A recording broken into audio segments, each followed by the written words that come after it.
의사가 절대 말해주지 않는 통풍에 대한 진실을 알려주는 헬스플러스입니다. 통풍을 비롯한 많은 난치 질환에 대해 그 어디서도 들을 수 없었던 정확하고 새로운 정보를 상세하게 알려줍니다. 오늘 8번째 소개 강의에서는 통풍을 앓는 환자라면 치유를 위해 먹어야 할 식품과 건강식품, 그리고 환자의 자연 치유력 증진을 통해 치유를 도와주는 자연의학에 대해 간략히 살펴보기로 하겠습니다. 구체적인 내용은 본 강의에서 자세히 다룰 예정입니다. 우리 채널은 자연의학을 기반으로 병을 일으킨 원인을 찾아낸 후 치유를 막는 요인을 제거하고 스스로의 자연 치유력을 통해 병을 극복하도록 도와줍니다. 통풍은 일반적으로 많이 먹어서 걸린 병이기 때문에 가장 먼저 할 일은 가급적 식사량을 줄이는 것이며 특히 몸에 좋지 않은 식품부터 금해야 합니다. 통풍 개선을 위해 먹지 말아야 할 식품을 어느 정도 줄이거나 금할 수 있었다면 이제는 통풍에 좋은 식품을 먹어야 할 차례입니다. 이 단계까지 왔다면 통풍은 이미 상당히 개선이 되었을 것입니다. 다만 아무리 좋은 식품도 지나치게 많이 먹게 되면 칼로리 과잉으로 인해 체중이 늘 수 있으며 이는 바로 통풍에 악영향을 미칩니다. 이번 편에서는 통풍에 먹어야 할 식품에는 어떤 것이 있고 어떻게 얼마나 먹어야 할지, 그리고 좋은 식품이라도 먹을 때 주의사항을 살펴보도록 하겠습니다. 대부분의 통풍 환자들은 생선과 오페류에는 다량의 퓨린이 들어있어서 절대 삼가야 하는 식품으로 생각하고 있습니다. 누차 지적했듯이 식품 속에 들어있는 퓨린이 통풍에 미치는 영향은 거의 무시해도 좋을 정도입니다. 오히려 생선을 먹지 않아 오메가3 지방산이나 양질의 단백질을 얻지 못해 생기는 손실이 훨씬 더 크다고 봐야 합니다. 통풍 환자가 생선을 먹을 때 주의해야 할 사항 4가지를 정리해 보겠습니다. 퓨린과 통풍 발병과는 관계가 거의 없음에도 불구하고 통풍 환자들은 퓨린이 많이 함유된 식품에는 과민할 정도로 거부 반응을 보입니다. 그런데 견과류는 퓨린이 거의 들어있지 않는 데다가 양질의 단백질과 좋은 지방, 그리고 다양한 미네랄을 제공하므로 통풍 환자에게는 안심하고 먹을 수 있는 몇 안 되는 반가운 식품입니다. 하지만 견과류는 칼로리가 상당히 높기 때문에 마음 놓고 실컷 먹어서는 안 됩니다. 특히나 많은 수의 통풍 환자가 비만이거나 과체중이므로 몸에 좋다고 해서 고칼로리 식품을 마구 먹어서는 안 되겠죠. 견과류를 먹을 때 주의해야 할 사항 8가지를 알아보기로 합니다. 굳이 통풍이 아니라고 해도 건강을 위한다며 어느 한 식품을 과도하게 섭취하는 것은 자제해야 합니다.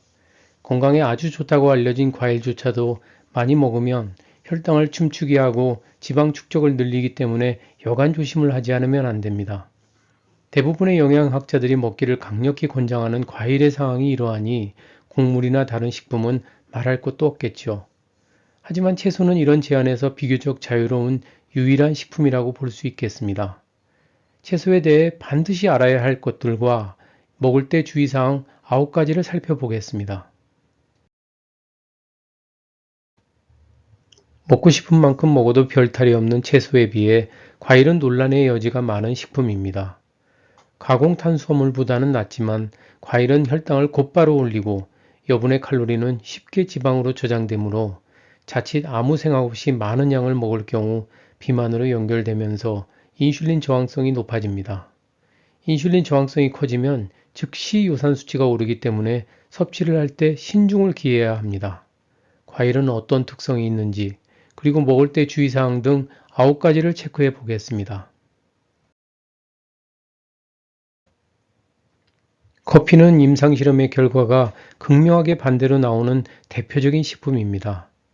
미국의 연구에서는 당뇨와 심장병 예방에 대단히 효과적이라고 칭송을 받은 반면 유럽에서는 커피가 오히려 이들 질환을 유발할 수 있는 위험한 성분이라고 주장을 합니다.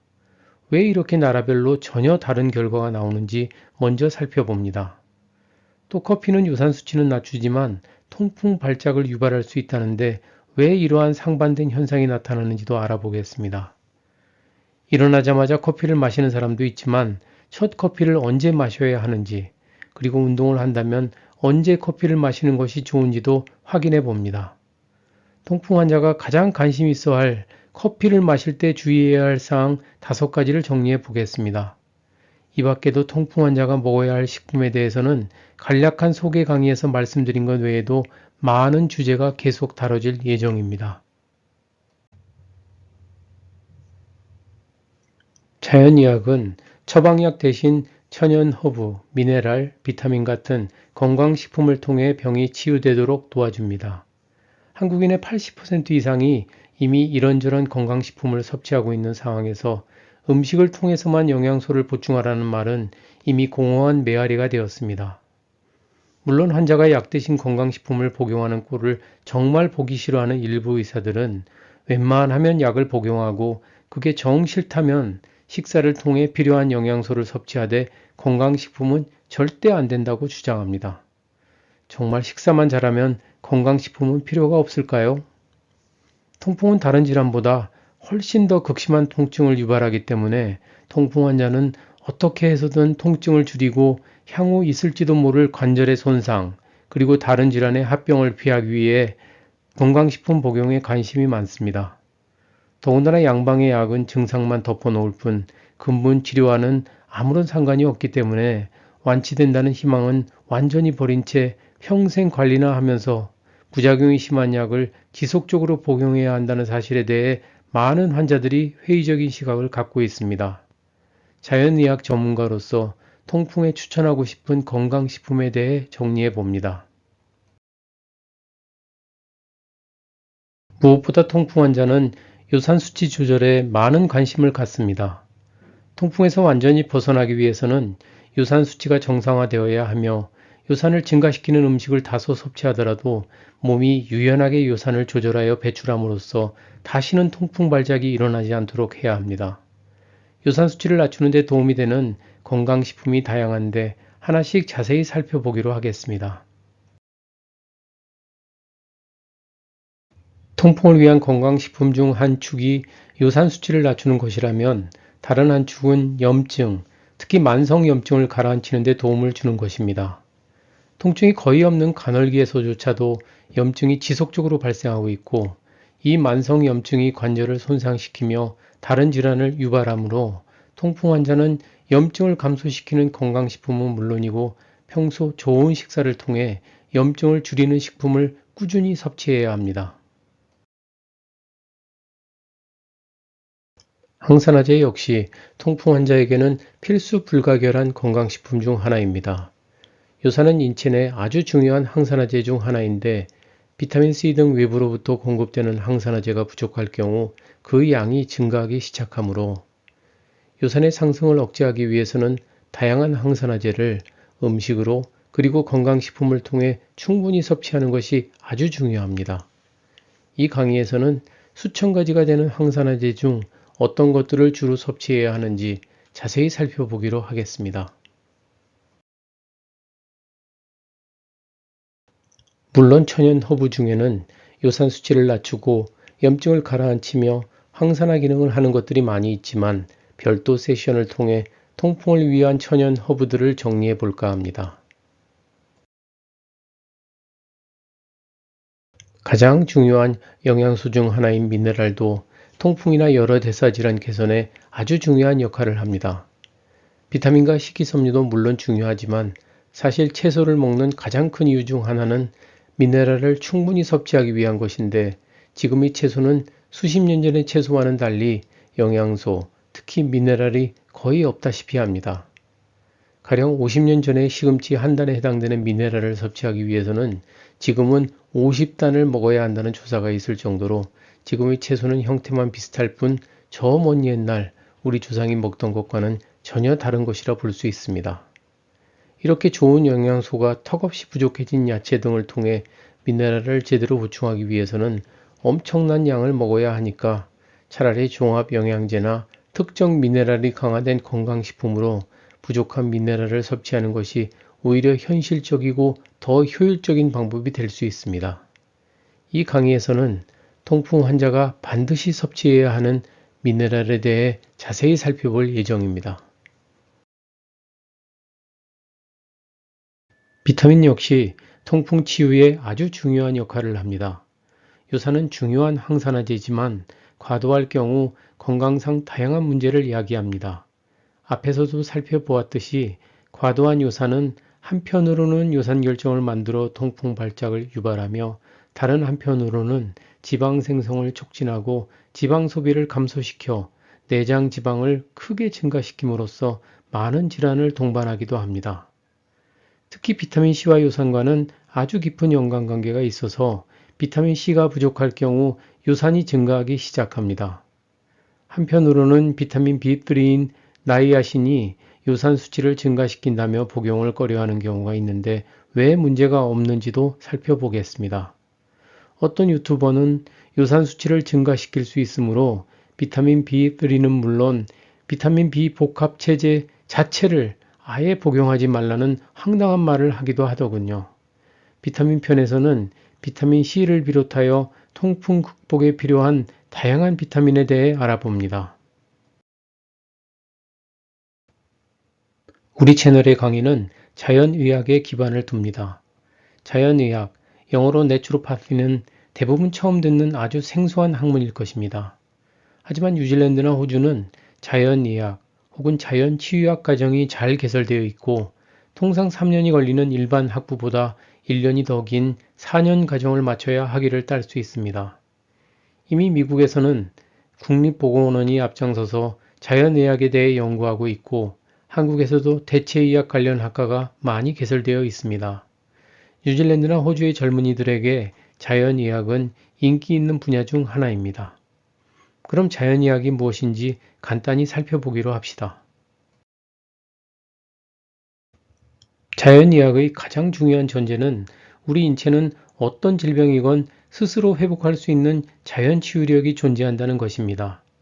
반면 현대의학은 타고난 회복력을 인정하지 않고 증상만 덮어놓는 대증요법을 기본으로 약과 수술 등의 처치에 의존합니다. 통풍 역시 스스로 치유할 수 있는 질병입니다만 수많은 잘못된 정보로 인해 자신의 잠재적인 능력을 전혀 발휘하지 못한 채 평생 병을 안고 살아갑니다. 자연의학은 정확한 정보를 제공해 줌으로써 스스로 병을 극복할 수 있게 도와주는 대체의학의 주요 흐름 중 하나입니다.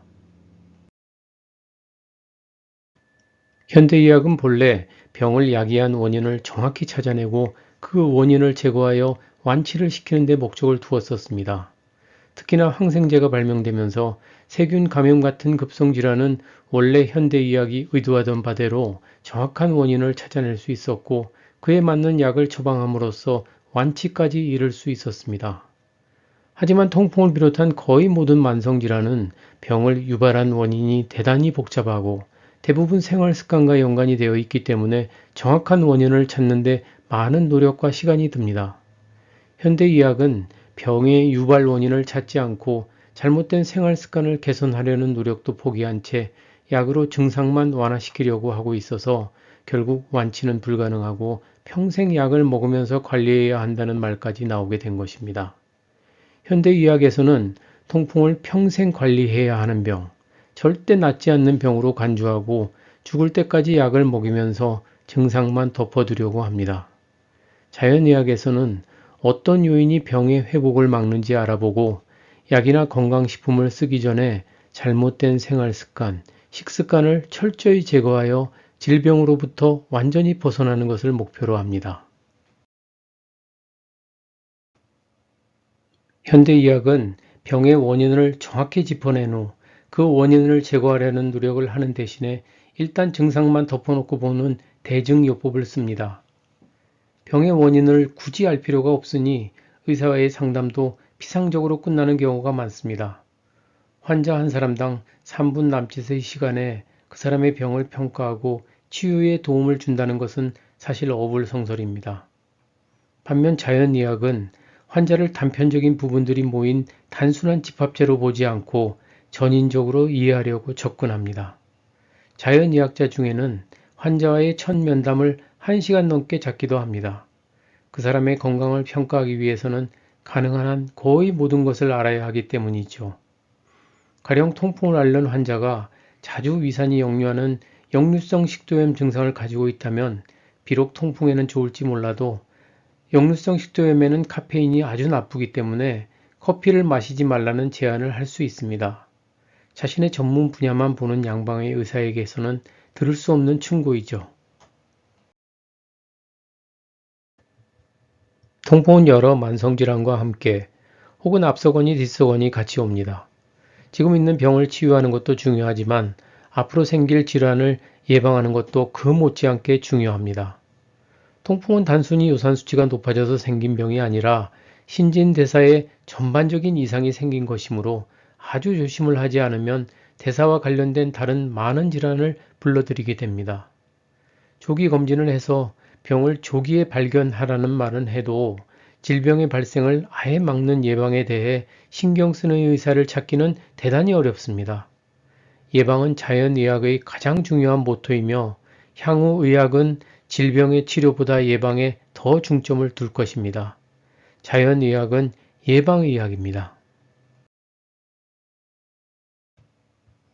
미국 국립보건원에서는 1992년 대체의학연구소를 개설한 후 막대한 연구비를 지원하면서 자연의학의 연구 개발과 성장에 힘을 쏟고 있고 국내에서도 대체의학 혹은 자연의학을 연구하는 학과가 여러 대학에 속속 설립이 되고 있습니다.